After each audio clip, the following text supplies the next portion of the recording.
So hi guys, അപ്പോൾ ഞാൻ നാട് വിടുകയാണ്. സോ ഞാൻ ഷിപ്പിലോട്ട് പോവാണ്. എൻ്റെ കരിയർ ഇവിടെ ഉണ്ട്. അതെ അതെ, അപ്പോൾ സീ ഈസ് കോളിംഗ്. അപ്പോൾ നേരെ എങ്ങോട്ടാണ് പോകുന്നത്? ഇപ്പം നേരെ മുംബൈയിൽ നിന്ന് നേരെ ചൈനയിലോട്ടായിരിക്കും. അപ്പോൾ ഇനിയുള്ള അംഗം അങ്ങ് കടലിൽ ചൈനയിലാണ്. ഇനി കുറച്ച് നാളത്തേക്ക് ഞാൻ കാണത്തില്ല. പക്ഷേ ഇതുവരെ നിധിയിട്ടില്ലാത്തതുകൊണ്ട് വ്ളോഗ് ഇല്ലായിരുന്നു. പക്ഷേ ഞാൻ തുടങ്ങും. നിങ്ങളുടെ സപ്പോർട്ട് ഇനിയും ഉണ്ടായിരിക്കും. ഞാൻ തുടരും. അപ്പോൾ നിങ്ങൾക്ക് ഇതുവരെ ഉണ്ടായിരുന്ന സപ്പോർട്ട് ഇനിയും വേണം കേട്ടോ. നിധിയായിട്ട് ഇല്ലാത്തതിൻ്റെ ബുദ്ധിമുട്ട് നിങ്ങൾക്ക് വീഡിയോയിൽ കാണാൻ പറ്റും.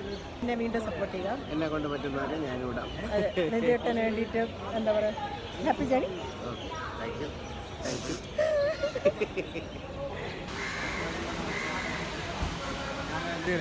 Okay bye. ഓക്കെ